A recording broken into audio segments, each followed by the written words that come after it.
Another semi-short session, unfortunately. We are currently on schedule to game as well tomorrow, so I might have another blog for you tomorrow. I genuinely hope I do. We kind of paused at a strange spot. First thing that happened is they spent a little bit of time in Holtberg getting some basic supplies, rope, flint and tinder, some torches and torch oil, and some sandbags, things like that, right? Just basic amenities.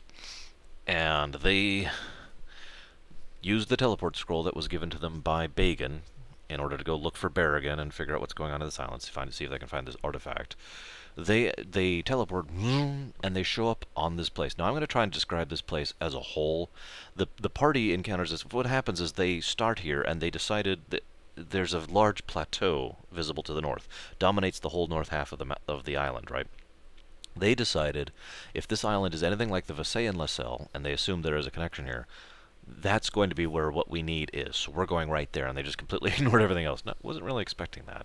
So the party goes zoom, and as they're going forward and then journeying along the edge of the plateau, trying to find a way up, I described the island, which I'm going to do to you now in one simple chunk.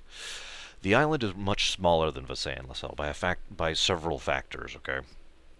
Overall, a fairly basic semi-symmetrical shape.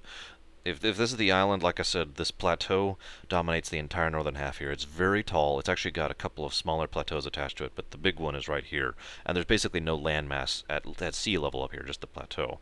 Down here, there's a single river that's coming down of a waterfall right at the southern edge here of the plateau, and branches out into this rather large river, which also branches out into a fairly decent delta system, which is being used for irrigation. This whole southern area is dominated by farmland, okay? Almost 100%. Here's the intriguing thing. There are no centers of population, okay? No villages, no towns, no thorps. There are houses which house, a family that happens to work that given farm. That's it. That is as centralized as these people get. And I wanted to make a point of that. Several of my players looked at me very strangely like, wow, that is interesting. And so, as I said, the party goes up, gets to the plateau. The plateau itself is unnaturally smooth. It's still made of just simple, well, it seems to be made of just simple stone or I shouldn't say stone, I'm sorry, simple rock and dirt, just like, everything else is, but it is perfectly smooth going up and down, and they decide to not try and just scale the thing because it's very, very tall, and if they screwed up, they would probably die from the fall. And they're not even sure they could make an impact on this thing, because obviously it was magically formed. So, okay, we're just going to go around. They start traversing the western edge, trying to find a way in. By the way, it's approaching evening. The sun is like up here in the sky. I'd say that's about the equivalent of like 6 or 7 p.m., depending on your relative time zone and whether or not you do daylight savings time, I guess, and the time of year and what side of the hemisphere. The general point is the sun is still in the sky, but it's starting to orange, okay? Now, as they're traveling, Fiona Seal sees some glittering parts as part of this and part of the thing, and she says, "Oh, hang on a second." She walks up and says, "I'm going to go ahead and check this out and see what this is." And she is going to investigate it, and in the process, she reaches out her hand and touches it, and as she does so, the wall in a decently wide section starts moving away. Now, I tried to describe this. My players got it, so hopefully you will too. If this is the wall, right, the portion of the wall starts moving back like this. And as it's moving back, these staircases, like that, each leg of the staircase coming out. And it goes for quite a while, because again, very tall plateau, until it opens up. And they both look at it like, huh, that's going to take absolutely forever to get up there. And they're both like, yeah, and they start discussing options. I'm going to give you a bit of flavor that the players didn't really pick up on at first. There is no fauna on this island either. No birds, no chipmunks or squirrels or foxes or antelopes or bugs of any kind. The island is almost unnaturally quiet as a result of this, and rather unnerving. But moving along, they did see several domesticated animals at several of the farms, and they think, aha, that's what we'll do. So they go and they find a farm very nearby that happens to have several strong goats. And they go and they knock on the door, and they're like, okay, well, we'll just offer them some gold or something we have to trade, and we'll see what we can get here. A tall, furred individual, humanoid creature, answers the door. He has cat-like ears, but they're actually quite long, coming back and actually falling back a bit. Has a deep purple, very, very dark purple fur. Cat-like eyes, the cat-like nose thing. No whiskers, just the kind of that thing. Very, well built, but at the same time kind of skinny, all things considered, wearing an extremely simple one-piece robe that has been woven from something, and well decorated. Well, often decorated. A fairly large number, of rings and like a necklace and a belt and things like that. All of this, though, is very simple. It's all made of things such as ceramic beads or wood or stone, that kind of thing. And he has a belt with a small little bodhrán attached to the side of it. And the creature looks at them and says, and the players are like, So Fiona Seal decides, okay, she's going to say hello, and I immediately ask her, what language are you saying that in? After a little bit of thought, they decide, okay, Fiona Seal says in Psionic, hello. And the creature looks at her very strange and says, you speak of the old ones, or you speak as the old ones, in Psionic in return. And she says, yes, yes, I know this language. And he says, wow, I haven't seen one like you in a while. Now, you'll forgive me for skipping some of this because I don't remember the exact dialogue. A fairly large portion of this was just NPC interaction and dialogue, right up till the big point, which I'll get to at the end, of course, because that's what happened last. He and Fiona Seal had a fairly lengthy conversation during which she found out a few key facts. She is what he calls an old one, most likely referring to the Scions. There has been another visitor recently who looked similar to them with the fur, but he had a snout and he was much larger. Not entirely sure what's going on with that. He had visited the gentleman's name who they're talking to is Amantau, and he is someone who happens to be the head of the household of this particular house. When they offer to buy the goat, he literally does not understand the word buy nor ownership. And as they start to discuss it, they realize that this whole society here is effectively what you would call a true communist society. Everything is owned by everyone, literally. So there is no real sense of property, nor any real sense of economics or even trade whatsoever. It's just what you need is what you have and what you give, that kind of thing, right? And so they quickly realize they can't actually do anything to coerce this gentleman into lending them, some of his goats, or some of the goats that happen to be on the farm that he is using at the time. You understand the concept here. And it finally reaches the point where he offers them some hospitality. He says, we're about to sit down for dinner. The night is about to fall, and we must settle down. In the morning, I would be more than happy. You are more than welcome to use the goats in order to head up there. I would prefer you return them, of course, but I fully understand. And they're like, yeah, oh, yeah, okay, we could go for that. And then Fiona Seal and Flux head off and have a fairly lengthy conversation between the two characters in common, so that nobody could understand them. Basically saying, well, it wasn't in common. I actually think they chose Elvish, but it doesn't matter that much. He was basically saying how this whole thing feels like a trap, because those of you out there who've been paying attention know that what I just described sounds a whole lot like a tomb rock. And by the player's perspective, it has only been maybe like a few hours. Well, it's probably been more like 8 hours, but you get the point. Within this same day, they just found out that this horrible force called the Tomb Rocks, which had never been seen before, had conquered a huge chunk of land back on the main continent, right? Back on Dareth. And so he's extremely suspicious, and he thinks this is either a trap or worse. Maybe they're going to eat us. Maybe there's something else going on, something, right? And as they're discussing this, they reach a consensus where she agrees that there is a potential risk here, but she would like to engage in their hospitality, and she wants to have an actual meal, which she hasn't had since the game has started, actually, which would put this, at this point in time, at about 11 days. I'd have to actually pull up the calendar. I have a calendar where I keep track of events on a day-to-day basis. It helps me keep things very linear. I think I mentioned this to you guys. But it's been a while, and so she wants to have a nice home-cooked meal. And these guys are just being... And as they're discussing this back and forth, another Tumorok comes up, or rather is walking by. He's heading towards the house. He's similar type of build. He's got slightly different markings on his face, and his fur is much paler and has gray patches in it, and he turns to look at them very strangely, and he realizes he's staring after a moment. He's like, "Oh, I'm sorry, I did not mean to stare. I apologize. I just haven't seen anything like you. Any creatures like you. Any people like you. I'm sorry. I didn't mean to imply creatures. I'm sorry. I'll just leave you be." And he goes forward and heads into the house. And so Firnasil and Flux finally decide, okay, let's go ahead and stay and have a nice meal. So they come in and they are greeted, and they find out that there's actually a fair number of people who live here. The overall family of this particular family is about 8 people, all things considered.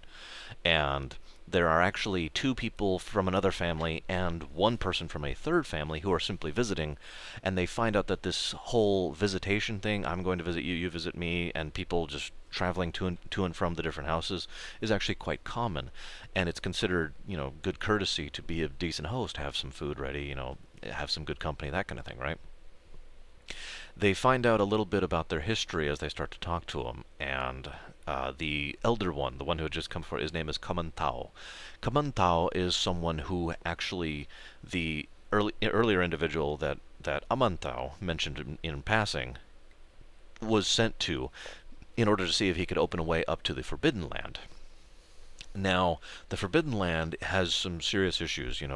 They're terribly afraid of the evil spirits up there and the horrors that will await, and they desperately do not want, have anything to do with it. And they both of these Tumaroks tried very hard to convince this individual, whatever his name was, to not go up there because it's the place where they have banished anyone who has changed or forsworn from the order, which they haven't done in many years, actually. And no one's ever come back from being up there alive, which is kind of the point. So they failed, of course. The individual still went. And, of course, Fier Nasil says, we don't really have a choice but to go anyways. We also have to go up to the plateau despite the danger. Now, I mention this because Flux does not know Psionic, the species, or I'm sorry, the language, right? Fier Nasil, of course, does. That's important because at this point in time, he is actually learning the language bit by bit. He can take about like 1 word in 5, which is pretty good progress, all things considered. As she's saying that, she says it much more simply and clearly and with definitive tones that he recognizes, and he understands what she's saying about, going up to the plateau being in danger. And all of a sudden, the character Flux is just like, oh my god, gets up and literally runs out of the door. Just boom, just like that. And everyone just kind of looks up and is like, huh? I, of course, knew exactly what was going on. I was kind of prepped for this. And I'm going to stay with the conversation here for a little bit. Fier Nasil discusses what's going on with Kamantao for a little bit longer, and she finds out that they haven't had any real contact with outsiders, not counting the earlier visitor, in almost 30 to 40 years, something like that, when there was a voice, a call, like a scent that was just calling us to the east, and many of our kind, almost half of us, swam out to the sea and were never seen from again, and that was a great loss for our people. And through this conversation, he also mentions the land Erlinth, which should sound familiar to you who have been paying attention to the lore so far. And he wishes that someday he will be able to see Erlinth again, because it has been many years since he has visited its shores, and he wants to go home again as per his agreement with the old ones. And as Fier Nasil questions him about this further, he reveals that he is almost 400 years old himself, and that he actually used to live on Erlinth Lassel, and for whatever reason they moved here as part of some kind of deal with the old ones, the Scions. And let's see, trying to think of anything else that was really pertinent during this. He also mentions that they had banished several horrible people up to the Forbidden Land fairly early on in their overall history, about the time at which the old ones stopped contacting them. They hadn't seen old ones in over 3 centuries at this point, almost 4 centuries at this point, and they had just assumed that they were busy. And Fier Nasil is the first one they've seen in so long, and so they think that there's hope that finally their deal will at long last be completed and they'll be able to go home. Now, Fier Nasil doesn't actually know what deal he's talking about specifically. He doesn't want to just come out and be like, yeah, so what are you talking about? And they just kind of start discussing more common stuff, more everyday, just, hey, what's going on, chatting thing. Let's cut over to what's been happening with Flux. Now, for those of you who figured it out already, props. Flux is running full tilt, having barely taken anything with him, in a sheer panic, to the staircase that they left open when the night fell. When the sun set. And sure enough, as he gets close, he hears these horrible wails and screams coming from up above, just this, you know, that kind of thing, right? Just horrible. I'm not even going to do the whole thing because my throat hurts, but you get the general concept. And he immediately tries to close, you know, he's like, oh God, close, please close, and the thing does actually start to close, and seals it back up, and the noises get softer, and he's like, oh, thank God, okay, now this is really important. And the funny thing is, the player playing Flux figured this was just a flavor thing, trying to be role-playing, right? Which it was, don't mistake me, but there was a real consequence here, is what I'm saying. He went ahead and burned an action point to improve a skill check because he was doing a survival check to try and see if anything had come down the stairs while they were away for several hours. And there had been something that was leaving very long tracks, and he was like, okay, I gotta find this thing. So he starts, you know, running after this thing, trying to find it, and sure enough, he sees it after all, and he's like, oh, thank God, and he shouts out to it, hello, because it looks like one of the other tomb rocks. Well, the tomb rock stops in its thing and turns around, and it's very clearly off. Its joints are at wrong angles, it's leaning poorly, it's got blood coming out of its things. You get the general concept. It is very clearly dead and yet still walking. One of its eyes is actually missing. Now here's the important part. The other eye is this white, glassy, you know, it's been milked over, you know what I mean? And it looks at him for a moment, and then all of that just kind of reverts into a much more singular, much more coherent, intelligent eye. And the eye focuses right in on him, right there, and it beads in, and it kind of narrows its gaze, and it's like, and Flux can feel this thing just analyzing him until it reverts back to the milky thing, and the thing starts approaching him with the intent to attack, and he's like, oh God, okay, and he pulls out his weapon. His bow or staff or whatever the heck he is. He crafted it earlier. And he waits, because he doesn't want to attack this thing he doesn't have, but the thing doesn't attack him physically, okay? It gets a few feet away from him and kind of moves like it's trying to move its arm, and what happens is this spiritual essence comes out, like this ghostly visage. Nothing physical, pure energy comes out, and this horrible claw-like thing rakes across him. Doesn't manage to hit him. He manages to dodge it successfully.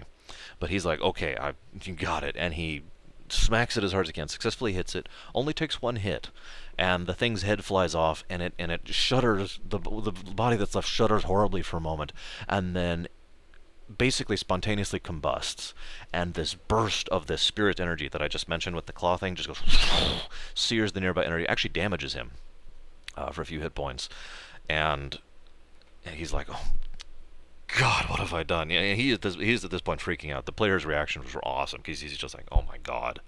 And I want to stress, by the way, that the undead in any real format haven't actually made any appearance in this campaign and basically don't have a large presence therein, as you might imagine. Obviously, there's the Derikost, but that's different in every way, shape, and form. So I also made a point at this point that the grass, the ground area, after the explosion, pushed it back, went right back the way it was, healed itself, just getting the point across as to the nature of this island. So he goes running full tilt back to the farm and says, we gotta go right now. We gotta go right now. And Fiona says, okay, you know. She sees the panic in his eyes and she's like, all right, I'm very sorry. Your hospitality has been wonderful. I need to go. Thank you very much for the food. Zoom. A couple flavor points I forgot to mention really quick. The Tumoroks are actually herbivores. All the food that was being offered was both vegetable and fruit and, you know, dairy product, that kind of thing. Nothing actually meat on the whole table, but it was really good food. It was very delicious, and Fiona Seal got a +1 bonus to everything. You know, every roll she does, every dice she rolls, immediately after eating it, and until I said otherwise. Mention that because as they approach the plateau, she just starts to get really withered and sick, and as though she's like, oh God, and it's just like she's being chilled until they get to the edge of the plateau, and she's just shivering. And at this point, that bonus goes away, and she now gets a -2 to everything she's doing.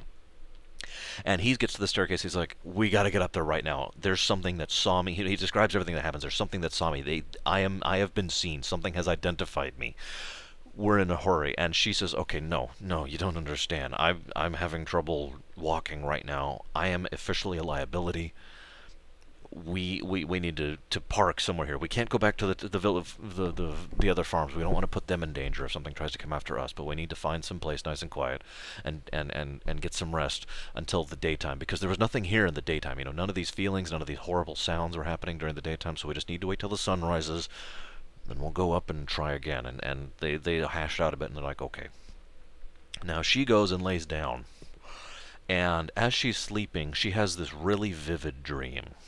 I want you to picture, or if you prefer not to, I understand, like a massive swarm of snakes are slithering. If this is your sleeping body here, the snakes are just kind of slithering right over it, hundreds upon hundreds of them, and all kind of feeling over. And I stress this hand thing too, because there is like distinctive fingers of snakes going further than the rest, and then it kind of slithers back, and then it kind of goes over like this again, and then it starts to like pull, like the snakes that are at the edge of the tips here dig their teeth in and start raking them down and tearing flesh down Fiornasil's body as she's laying there.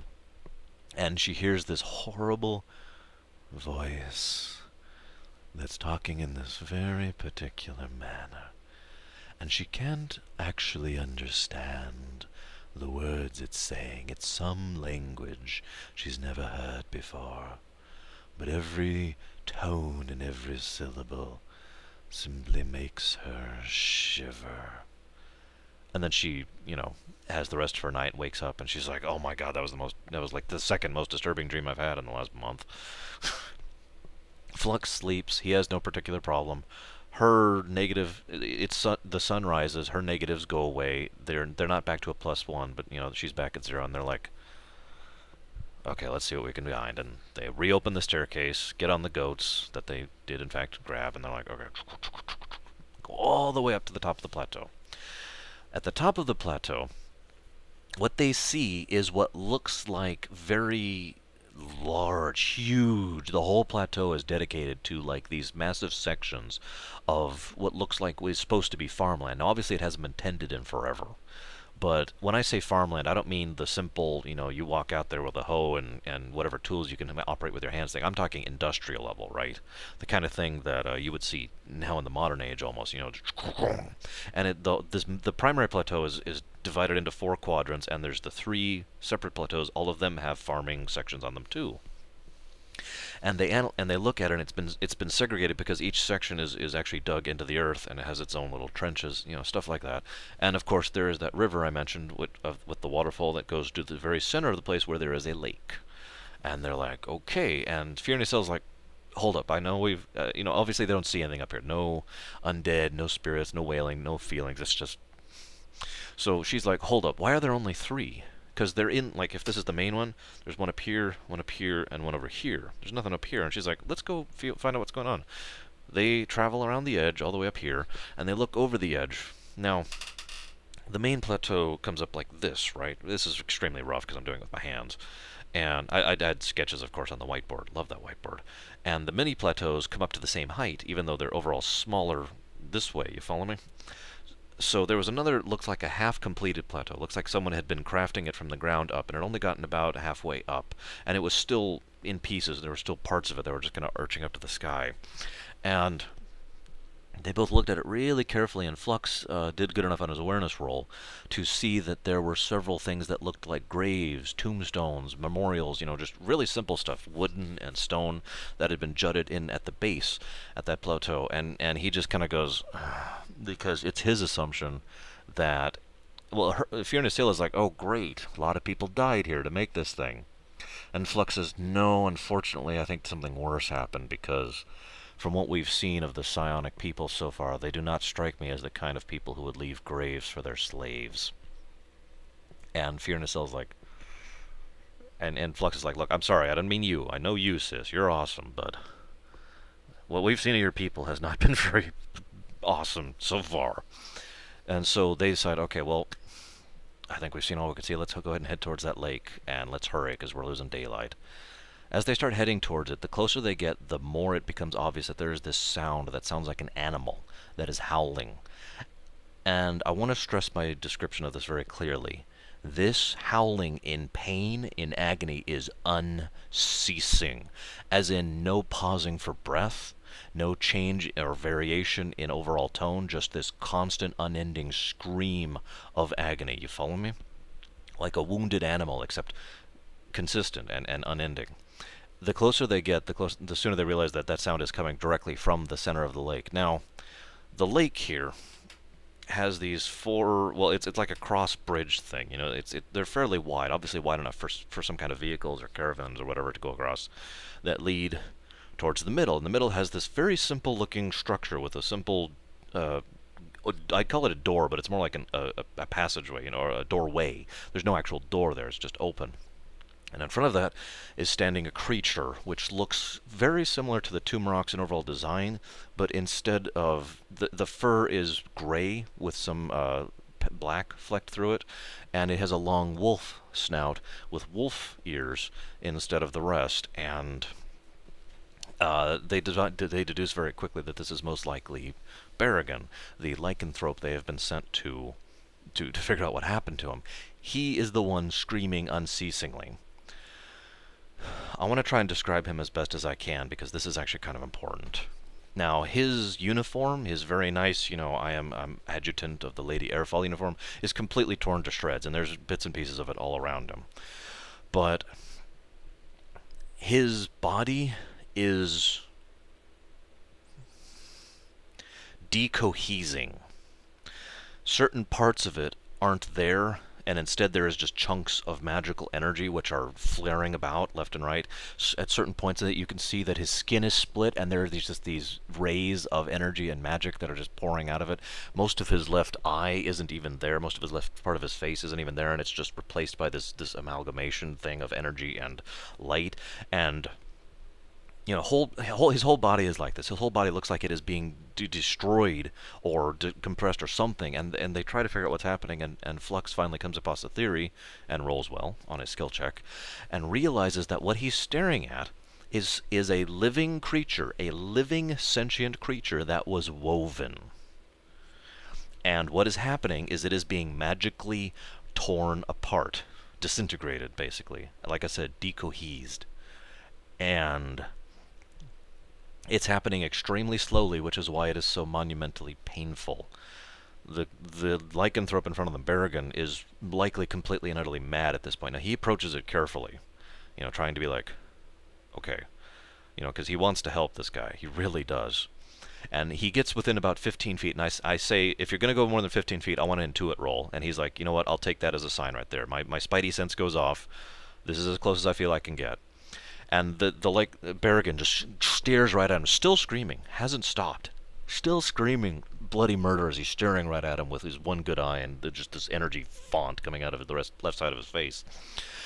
And at this range, he tries to communicate with him, but Berrigan shows literally zero sign of comprehension, none whatsoever. Eye doesn't change, no flick, no recognition in the face, no, you know, nothing.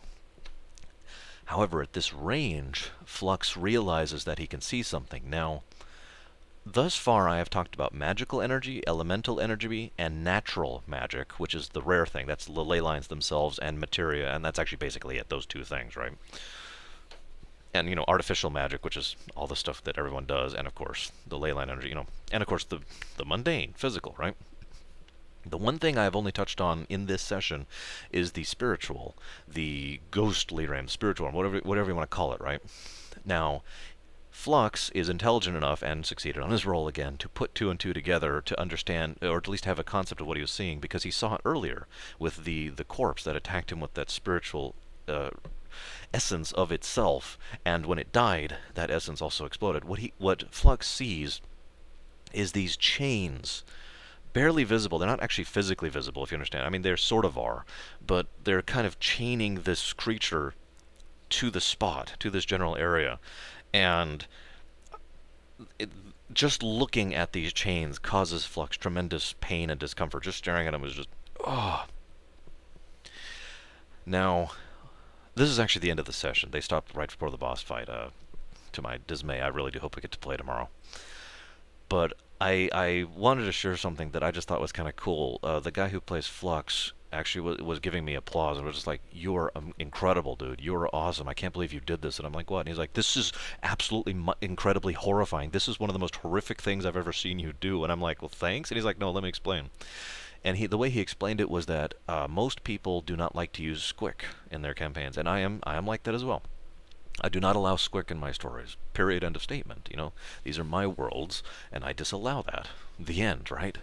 But most people, most writers and designers who disallow squick by their nature disallow horror as well, because doing so basically ensures that you're not going to do that. Doing horror without squick is difficult to do. And it is his belief that I have done something truly, utterly horrifying with this setup and what's happening to this guy in this situation that isn't squicky, and he was just genuinely impressed with that, and I just thought I'd share that with you in case the full implications hadn't really said it. And I just thought that was kind of cool, to be honest with you. And that's basically it. That is the end of the session.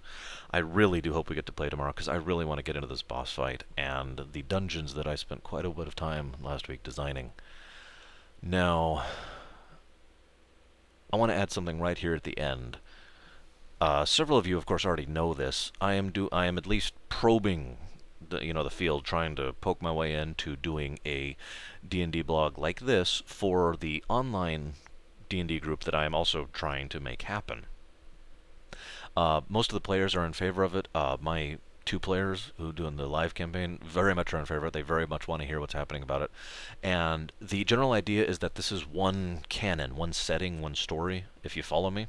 So in other words, while Party A is over here doing this, Party B is over here doing this, and the events that are happening in the world overall affect both equally, and depending on what happens with regards to the parties, what happens in one might affect the other and vice versa, you follow? I'm just basically kind of asking my viewership who is not a part of either of these groups, what do you think of the idea, and whether or not you'd be interested in that kind of thing. That's all. Otherwise, I am going to go take a break and try and get some sleep, because I finally am done with this sleep schedule thing that's been killing me for the last week. And I need some rest. So, I hope you all had fun. Talk to you guys later.